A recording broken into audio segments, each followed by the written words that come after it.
Tere kõigile!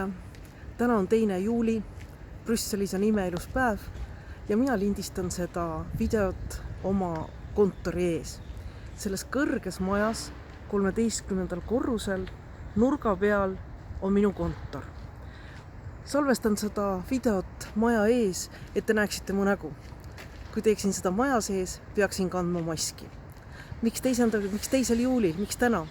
Sest täna möödub 1 aasta sellest päevast, kui algasid minu volitused Euroopa Parlamendi 9. koosseisu saadikuna. Meid alustas 751, tänaseks pärast Brexitit on meid alles jäänud 705.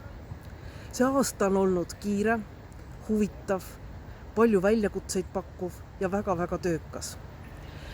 Kui ma vaatan tagasi sellele aastale, siis tegelikult on seal sellised erinevad etapid. Me saime kokku juunis, nii et juuni, juuli ja osa septembrist oligi pühendatud parlamendi töö alustamisele. Töö fraktsioonis, töö erinevates komisjonides, ametikohtade jagamine, tutvumine üldse parlamendi bürokraatiaga, nii et esimesed paar kuud läksid sisseelamisele. Alates oktoobrist, oktoober, november, detsember tegelesime väga palju komisjoniga. Nagu te teate, astus ametisse uus komisjoni president Ursula von der Leyen, kes esines parlamendi ees oma programmilise kõnega, järgnesid erinevate volinike kuulamised ja lõpus juba Ursula von der Leyeni komisjoni programm, mille parlament ka heaks kiitis. Volinike kuulamised olid väga erineva tasemega. Oli neid, kes läbisid briljantselt, oli näha, et nad on kogenud, tunnevad valdkonda, oskavad suhelda parlamendiga. Oli neid, kes olid kehvemad. Oli ka neid, kes kukkusid läbi. Ehk Rumeenia ja Prantsusmaa pidid saatma uued volinikud. Nüüd on see minevik, komisjon töötab.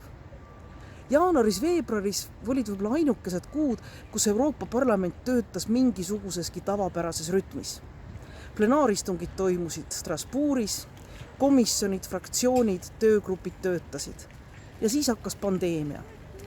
Märtsis, aprillis, mais oli parlamendi töö algusest täitsa välja surnud ja väga palju siiamaani häiritud. Jah, parlament tuli suhteliselt kiiresti kriisist välja ja sai hakata hääletama neid eelnõusid ja neid otsuseid, mis olid Euroopa Liidule kõige tähtsamad just pandeemia kontekstis. Aga ma arvan, et tavapärane töörütm ei taastu niipea. Suure tõenäosusega jääb ka kaugtöö võimalus alles veel paariks kuuks. Täna ei tea me veel, kas me sõidame plenaaristungile Strasbourgi septembris, oktoobris või ei sõida üldse selle aasta jooksul. Väga palju on lahtiseid küsimusi. Ja tegelikult, kuigi täna on 2. juuli, ei tähenda see, et Brüssel puhkab. Järgmisel nädalal on väga põhimõtteline kohtumine valitsus- ja riigijuhtide tasemel, kus arutatakse eelarvestrateegiat ja arutatakse kriisist välja tulemise plaani. Kõigil on suured lootused, et saavutatakse kokkulepe, tegelikult kogu Euroopa, kõik inimesed ootavad seda, et leitaks kompromiss ja lõpuks asutaks ka seda plaani ellu viima.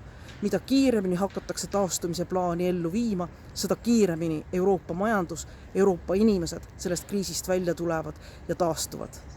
Nii et kui valitsusjuhid lepivad kokku, siis tuleb ka plenaaristung veel kord juulis kokku. Aga sellest juba järgmine kord. Ilusat suve ja kohtumiseni!